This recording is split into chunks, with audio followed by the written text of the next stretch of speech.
Hi everyone, എല്ലാവർക്കും സ്വാഗതം rainbow ടാരോയിലോട്ട്. എൻ്റെ പേര് അനുപമ.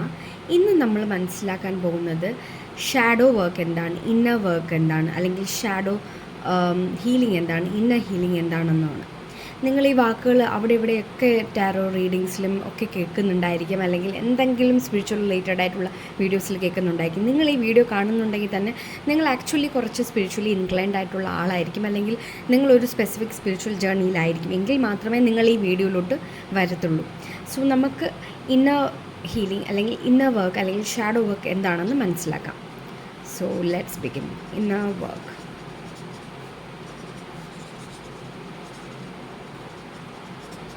നമ്മൾ ഈ വാക്ക് കേൾക്കുമ്പോൾ എന്താ വരുന്നത്? Inner and shadow. ഈ രണ്ട് വാക്കുകൾ കേൾക്കുമ്പോൾ നമുക്ക് ആദ്യം മനസ്സിൽ വരുന്ന എന്താണ്? എന്തോ നമ്മളുടെ ഉള്ളിലുള്ള എന്തോ ഒന്നിനെ നമ്മൾ ശരിയാക്കുന്ന പരിപാടിയാണിത്, അല്ലേ? ഷാഡോ എന്ന് പറയുമ്പോൾ നമ്മുടെ തന്നെയാണ്, നിഴൽ നമ്മളുടെ തന്നെ ഭാഗമാണ്, വേറെ ആരുടെയല്ല. സോ ഇത് രണ്ടും നമ്മളെ ഉള്ളിൽ തന്നെ വരുന്ന മാറ്റങ്ങളെയാണ് ഈ വാക്ക് തന്നെ ഉദ്ദേശിപ്പിക്കുന്നത്. സോ ഈ ഒരു കോൺസെപ്റ്റ് ബേസിക്കലി കുറച്ച് നാളായിട്ടാണ് വളരെ പോപ്പുലറായി തുടങ്ങിയത്. ബട്ട് ഇത് പണ്ട് തൊട്ട് തന്നെ നമ്മുടെ ഇന്ത്യയിലും ഉണ്ടായിരുന്നു, അതുപോലെ തന്നെ എല്ലാ ഡെവലപ്ഡ് ആയിട്ടുള്ള ലൈക്ക് സ്പിരിച്വലി ഇവോൾവ് ആയിട്ടുള്ള കൾച്ചേഴ്സിലും ഇതുണ്ടായിരുന്നു. ഇത് പറയുന്ന ഇത്ര മാത്രമേ ഉള്ളൂ. സോ നമ്മൾ ഒരാൾ ജനിച്ച് കഴിയുമ്പോഴത്തേക്കും ആ ജനിച്ച് വളർന്നു വരുന്ന ആ ഒരു ഗ്രോയിങ് ഫേസിൽ എല്ലാവർക്കും ഒരുപാട് കണ്ടീഷനിങ് ഉണ്ടാവും. അവർ ജനിച്ച വീട്, അവർ വളരുന്ന സാഹചര്യങ്ങൾ, അവർ പോകുന്ന സ്കൂള്, അവർ ജനിച്ച നാട്, അവിടുത്തെ പൊളിറ്റിക്കൽ ആൻഡ് സോഷ്യോ സിസ്റ്റംസ്, ഇതെല്ലാം നമ്മളെ കണ്ടീഷൻ ചെയ്യും.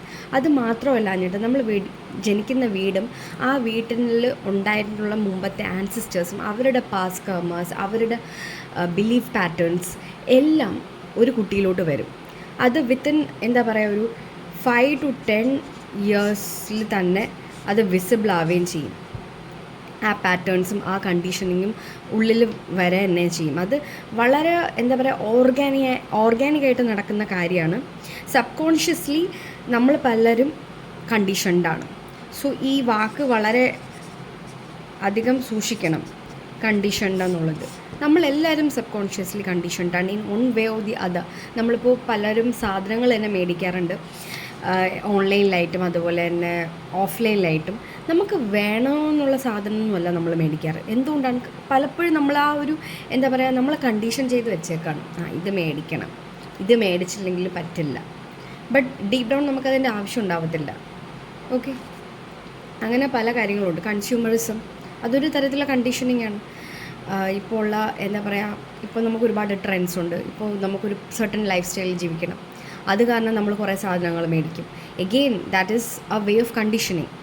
ഓക്കെ, സോ അത് വേറൊരു രീതിയിലുള്ള കണ്ടീഷനിങ്. ഇത് സബ് കോൺഷ്യസ്ലി ഉള്ള കണ്ടീഷനിങ്, എസ്പെഷ്യലി ഫാമിലിയിൽ നിന്നും അതുപോലെ തന്നെ നമ്മുടെ സൊസൈറ്റിയിൽ നിന്നും നമുക്ക് ഉണ്ടാകുന്നത്. അത് കാരണം നമ്മുടെ ബിലീഫ് പാറ്റേൺസ് ചേഞ്ച് ആവും, നമ്മുടെ നമ്മുടെ നമ്മുടെ ഓരോ കാര്യങ്ങൾ മനസ്സിലാക്കാനുള്ള പെർസ്പെക്ഷൻസ് അത് ചേഞ്ച് ആവും.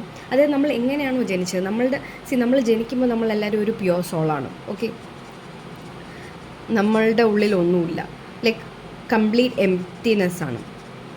പക്ഷെ നമ്മൾ ജനിക്കുന്ന ഫാമിലിയിൽ അല്ലെങ്കിൽ നമ്മൾ ജനിക്കുന്ന സാഹചര്യങ്ങൾക്കെല്ലാം നമ്മളെ ഇൻഫ്ലുവൻസ് ചെയ്യാൻ പറ്റും ആ ഒരു ചെറിയ പ്രായത്തിനിടയിൽ. കാരണം ആ സമയത്ത് നമ്മൾ ഓറ എന്ന് വെച്ചാൽ വളരെ പ്യുവറാണ്. ആ ഒരു 5 തൊട്ട് 10 ലൈക്ക് ഒരു വയസ്സ്, ലെസ് ദാൻ 1 ഇയർ to 10 ഇയേഴ്സിൻ്റെ ഉള്ളിൽ ഓറ വളരെ പ്യുവറാണ്. അപ്പോൾ ഒരുപാട് കാര്യങ്ങൾ നമ്മളെ ഇൻഫ്ലുവൻസ് ചെയ്യാൻ പറ്റും. അങ്ങനെയുള്ള ഇൻഫ്ലുവൻസ് കാരണം പലരും തെറ്റായിട്ടുള്ള ബിലീഫ് പാറ്റേൺസ് കൊണ്ട് നടക്കും, തെറ്റായിട്ടുള്ള എന്താ പറയുക രീതികൾ ഫോളോ ചെയ്യും. അതിപ്പം എന്തും ആവാം. അത് ഇപ്പോൾ ഫോർ എക്സാമ്പിൾ ഞാൻ പറയുകയാണെങ്കിൽ, ഒരു കുട്ടി ജനിച്ചു ഒരു വീട്ടിൽ, ആൻഡ് അവർ ജനിച്ചു കഴിയുമ്പോൾ ഒരു വയസ്സിന് താഴെയുള്ള കുട്ടിക്കൊന്നും അറിയത്തില്ല. ആസ് യൂഷ്വൽ ഒരു പ്യുവർ സോളാണ്. പക്ഷേ ഞാനിത് ആക്ച്വലി ഡയറക്റ്റായിട്ട് എനിക്ക് പലപ്പോഴും ലൈക്ക് എക്സ്പീരിയൻസ് ചെയ്തിട്ടുള്ള കാര്യങ്ങളാണ്. ചില പിള്ളേരോട് സംസാരിക്കുന്ന സമയത്ത് 5, 6, 7 വയസ്സൊക്കെ ഉണ്ടാവുള്ളൂ. ബട്ട് അവർ പറയുന്ന ചില കാര്യങ്ങൾ അത് ഞാൻ മനസ്സിലാക്കുന്നത് എന്താണെന്ന് വെച്ചാൽ, അവരെത്രത്തോളം കണ്ടീഷൻഡായി അപ്പോഴത്തേക്കൊന്നാണ്. ആ കുട്ടി ഒരു 6, 7 വയസ്സായെന്ന് വെച്ചോ, അവൻ ഒരു പെൺകുട്ടീനെ കണ്ടു, അവനെക്കാട്ടിൽ മുതിർന്നൊരു പെൺകുട്ടി. ഓക്കെ, ആൻഡ് ആ കുട്ടി ജീൻസാണ് ഇട്ടേക്കുന്നത്. ഓക്കെ, അവൻ ചെന്നിട്ട് ആ കുട്ടിയോട് പറയണം, ചേച്ചി ജീൻസ് ഒന്നും ഇടാൻ പാടില്ല, പെൺകുട്ടികൾ ജീൻസ് ഒന്നും ഇടാൻ പാടില്ല, ചേച്ചി ചുരിദാർ ഇടണം അല്ലെങ്കിൽ ഷോൾ ഇടണം, അതാണ് നല്ല പെൺകുട്ടികളുടെ ശീലം, ഇങ്ങനെ പറയാണ്. ഓക്കെ, ഇത് ഞാൻ അനുഭവിച്ചിട്ടുള്ളൊരു കാര്യമാണ്, എൻ്റെ ഒരു പേഴ്സണൽ എക്സ്പീരിയൻസ് കൂടിയാണ്. അപ്പം ഞാൻ ആക്ച്വലി വണ്ടറായത്, ഗോഡ്, ഈ കുട്ടിക്ക് ആരാ ഇതൊക്കെ പറഞ്ഞു കൊടുക്കുന്നത്?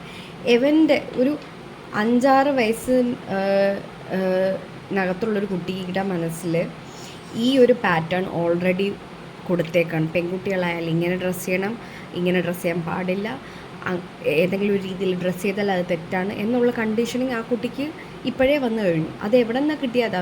അവൻ്റെ പാരൻസിൻ്റെ അടുത്തുനിന്നോ അവൻ്റെ ഗ്രാൻഡ് പാരൻസിൻ്റെ അടുത്തുനിന്നോ, പ്രോബബ്ലി ഫ്രം ഹിസ് എൻ്റെ എൻവയോൺമെൻറ്റിൽ നിന്ന് അവന് കിട്ടിയതാണ്. അങ്ങനെയുള്ള പാറ്റേൺസ് നമ്മൾ ക്യാരി ചെയ്യും. പിന്നെ ഒന്നാമത്തെ കാര്യം എന്ന് പറയുന്നത് നമുക്കുണ്ടാവുന്ന ട്രോമ. ഓക്കെ, നമുക്ക് പലതരത്തിലുള്ള ട്രോമ ഉണ്ടാവാം. ഓക്കെ, കുട്ടിയെ അയക്കുമ്പോൾ തൊട്ട് തുടങ്ങും. നമ്മൾ ഹാർട്ട് ബ്രേക്സ് ആണ് ട്രോമാസ് എല്ലാം.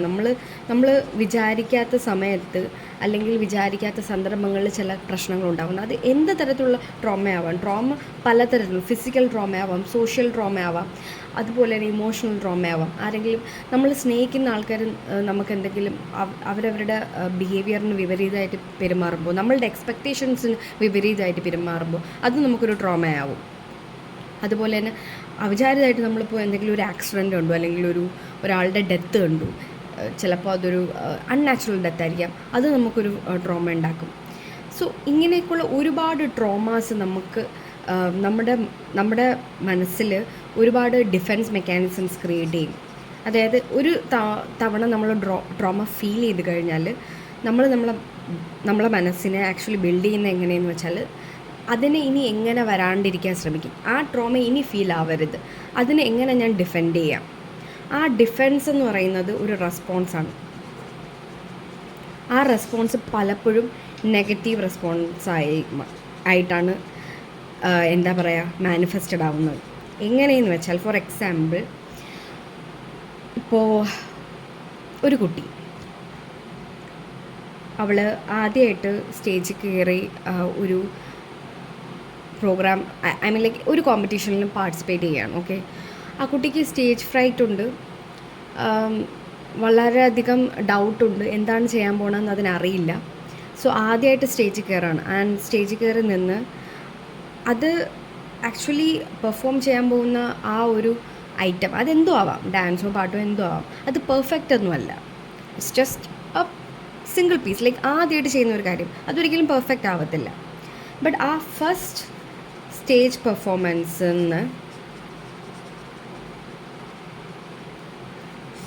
ഒരുപാട് ബാഡ് കമൻസ് അവൾക്ക് കേൾക്കാൻ പറ്റി, അവളോ അവനോ.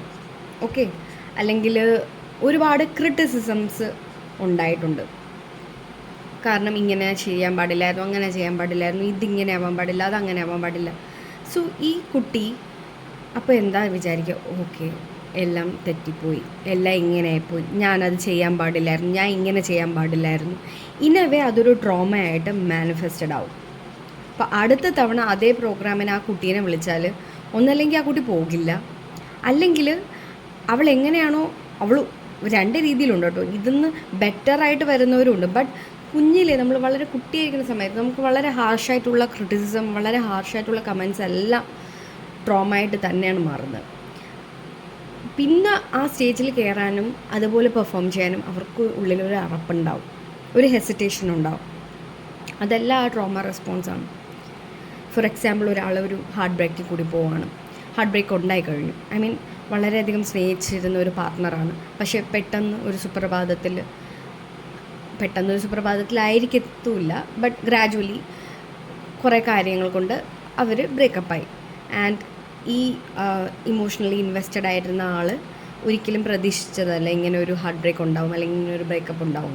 അപ്പോൾ അത് ഒരു ട്രോമയായി മാറുകയാണ്. പിന്നെ അടുത്തൊരു റിലേഷൻഷിപ്പിലോട്ട് പോകാനായിട്ട് ഈ വ്യക്തിക്ക് പറ്റത്തില്ല. അയാൾ എല്ലാ ആൾക്കാരെയും മുമ്പ് കണ്ടിരുന്ന, അതായത് മുമ്പ് റിലേഷൻഷിപ്പിലായിരുന്ന ആളുടെ കൂടെയാണ് കമ്പയർ ചെയ്യുന്നത്.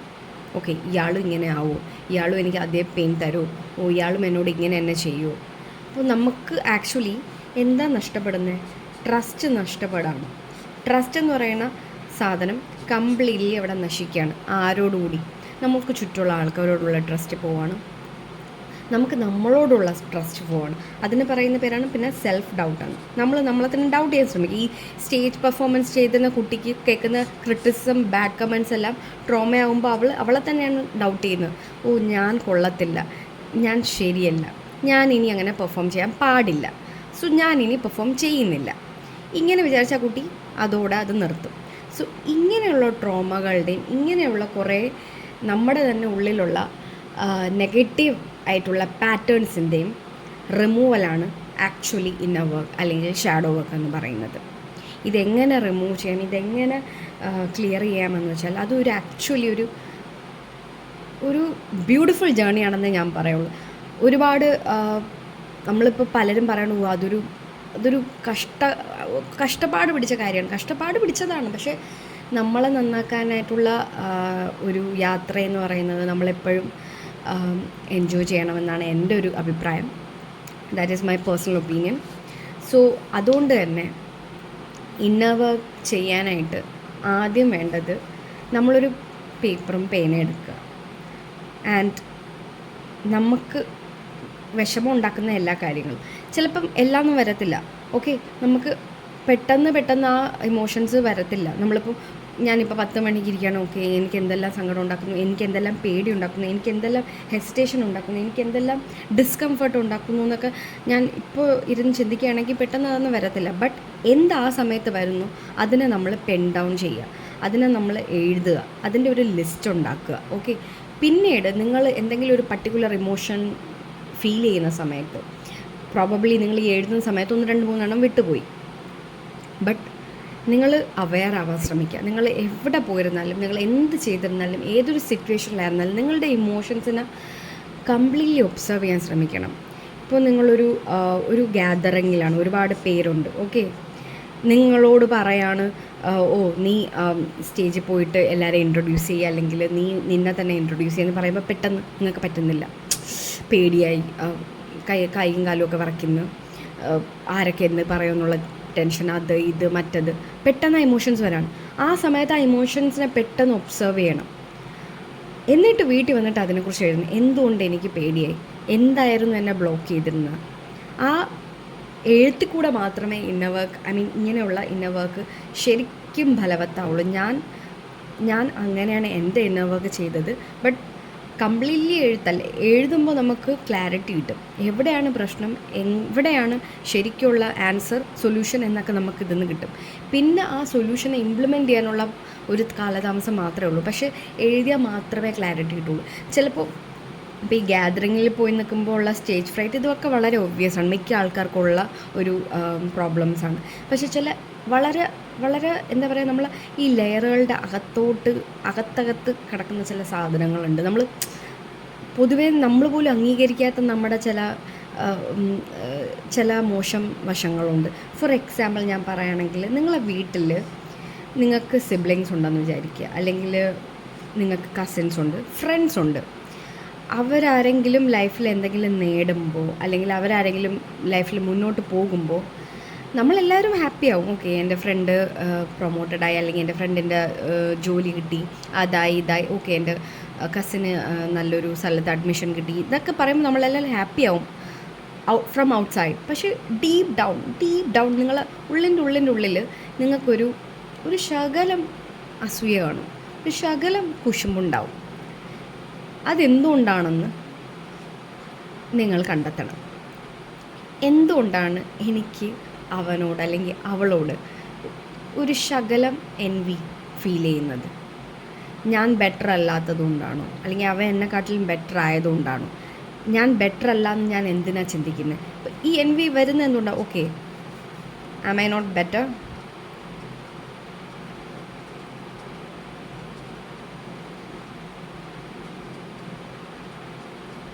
ഈ ഒരു ചോദ്യം വരാം. പിന്നെ പറയും, yes, I am better in my own way. അവളും നല്ലതായിരിക്കും, അവനും നല്ലതായിരിക്കും, പക്ഷെ ഞാനും നല്ലതാണ് എൻ്റെ രീതിയിൽ. അപ്പോൾ അതിനെയാണ് അക്സെപ്റ്റൻസ് എന്ന് പറയുന്നത്. അപ്പോൾ ആ അക്സെപ്റ്റൻസ് കൊണ്ടുവരിക. അപ്പോൾ എനിക്ക് അയാളോട് എൻവി തോന്നിക്കേണ്ട ആവശ്യമുണ്ടോ? അവൻ അവൻ്റെ വഴിയിലാണ്, അവൻ അവൻ്റെ ജേർണിയിലാണ്, ഞാൻ എൻ്റെ ജേർണിയിൽ. അവൻ ചിലപ്പോൾ എന്താ പറയുക, ഒരു മാസം കൊണ്ടെത്തുന്ന ഡെസ്റ്റിനേഷനിൽ ഞാൻ ചിലപ്പോൾ 1.5 വർഷം കൊണ്ടേ എത്തുള്ളൂ. സാരമില്ല, എൻ്റെ ജേണിയാണ്, അതിനെ ഞാൻ അക്സെപ്റ്റ് ചെയ്യണം. ഈ ഒരു രീതിയിൽ ചിന്തിക്കാൻ പറ്റുമെങ്കിൽ നിങ്ങൾ മനസ്സിലാക്കുക, നിങ്ങളുടെ എൻവി, നിങ്ങളുടെ അസൂയ, ആവശ്യമില്ലാത്ത കണ്ണുകടി, അതൊക്കെ ഉണ്ടല്ലോ, അതൊക്കെ ഹീലായെന്നപ്പം മനസ്സിലാക്കുക. ഇതൊരു തരത്തിലുള്ള ഇന്നർ വർക്കാണ്. അപ്പോൾ ഇങ്ങനെ ഒരുപാട് നമ്മുടെ ലെയേർഡായിട്ടുള്ള ഇമോഷൻസ് ഉണ്ട്, ഒരുപാട് ലെയേർഡായിട്ടുള്ള ബിലീഫ് പാറ്റേൺസ് ഉണ്ട്. അതിനെല്ലാം നമുക്ക് റിലീസ് ചെയ്യാം. ഫോർ എക്സാമ്പിൾ, പണ്ട് ഞാൻ വിചാരിച്ചിരുന്നു നമുക്കൊരു പ്രൊഫഷണൽ ഡിഗ്രി ഉണ്ടെങ്കിൽ മാത്രമേ നമുക്ക് സമൂഹത്തിൽ എന്താ പറയുക ഒരു സ്റ്റാറ്റസ് ഉണ്ടാവുള്ളൂ, അല്ലെങ്കിൽ നമുക്ക് നല്ലൊരു ജോലി കിട്ടും. ഇതെൻ്റെ ഒരു ബിലീഫ് പാറ്റേൺ ആയിരുന്നു. ഓക്കെ, പ്രൊഫഷണൽ ഡിഗ്രി ഇല്ല എന്നുണ്ടെങ്കിൽ ഒരു കാലത്തും ലൈഫിൽ മുന്നേറാൻ പറ്റില്ല, ഒരു കാലത്തും എങ്ങും എത്താൻ പറ്റില്ല. ഇതെൻ്റെ ബിലീഫ് പാറ്റേൺ ആയിരുന്നു. ഇത് എൻ്റെ ചുറ്റുമുള്ള ആൾക്കാർ എന്നെ പഠിപ്പിച്ച കാര്യമായിരുന്നു. ബട്ട് ഞാൻ വളർന്നു വന്നപ്പോൾ ഞാൻ കണ്ട എന്താ, പ്രൊഫഷണൽ ഡിഗ്രി ഇല്ലാത്തവരും ലൈഫിൽ ഒരുപാട് സക്സസ്ഫുൾ ആവുന്നുണ്ട്. ഓക്കെ, അവരെങ്ങനെ ആവുന്നു, ഇത് ഞാൻ കണ്ടു. അപ്പോൾ എനിക്ക് മനസ്സിലായി, ഓക്കെ, എൻ്റെ ഈ ബിലീഫ് പാറ്റേൺ തെറ്റാണ്, എൻ്റെ ഈ ബിലീഫ് പാറ്റേൺ എനിക്ക് ഹീൽ ചെയ്യണം. സോ ഇങ്ങനെ ഒരുപാട് കാര്യങ്ങൾ നമുക്ക് ഇന്നർ വർക്ക് അല്ലെങ്കിൽ ഷാഡോ വർക്ക് ചെയ്യുമ്പോൾ മനസ്സിലാവും. ഇതിനാദ്യം വേണ്ടത് നമ്മുടെ സമയവും പിന്നെ ഒരു പേനയും ഒരു പേപ്പറും മാത്രമാണ്. സിറ്റ് വിത്ത് യുവർ സെൽഫ്, നിങ്ങളോട് തന്നെ സമയം ചെലവഴിക്കാൻ ശ്രമിക്കുക. മെഡിറ്റേറ്റ്, എല്ലാവരും പറയും ഇന്നർ വർക്കിൽ മെഡിറ്റേറ്റ് ചെയ്യണം. ഇല്ല, മെഡിറ്റേറ്റ് ഒന്നും അല്ല ആദ്യം ചെയ്യേണ്ടത് നിങ്ങളുടെ ഇമോഷൻസിനോടൊപ്പം ഇരിക്കേണ്ടതാണ്. മെഡിറ്റേറ്റ് ചെയ്യുമ്പോഴത്തേക്കും പലപ്പോഴും എന്താ പറ്റുന്നതെന്ന് വെച്ചാൽ നമ്മളൊരു ട്രാൻസ് സ്റ്റേറ്റിൽ പോവും, അത് നല്ലത് തന്നെയാണ്. ബട്ട് ഇന്നർ വർക്ക് തുടങ്ങി ഒരു മാസം അല്ലെങ്കിൽ ഒരു 10-20 ദിവസം അല്ലെങ്കിൽ ഒരു 6 മാസമൊക്കെ കഴിഞ്ഞിട്ട് മെഡിറ്റേഷൻ ചെയ്യാൻ തുടങ്ങിയാൽ മതി എന്നാണ് എൻ്റെ ഒരു അഭിപ്രായം. കാരണം കുറേയൊക്കെ ക്ലാരിറ്റി നമുക്ക് നമ്മളോട് ഒത്തിരിക്കുമ്പോൾ തന്നെ നമുക്ക് കിട്ടും. ആൻഡ് അതാണ് ഇന്നർ വർക്കിൽ ഏറ്റവും ഇമ്പോർട്ടൻ്റ് ആയിട്ടുള്ള കാര്യം. ആൻഡ് ഇതിനെക്കുറിച്ചുള്ള ഡീറ്റെയിൽഡ് ആയിട്ടുള്ള വീഡിയോസ് ഇനിയും ഞാൻ ഇടുന്നതാണ്, എന്തൊക്കെ ചെയ്യേണ്ടതുണ്ട്. ഇപ്പോൾ ഈ ഒരു വീഡിയോയിൽ എനിക്ക് എല്ലാ ഇൻഫർമേഷനും കൂടി എന്താ പറയുക ഇൻക്ലൂഡ് ചെയ്യാൻ പറ്റില്ല. So stay tuned and like and subscribe to my channel. Thank you so much. Bye.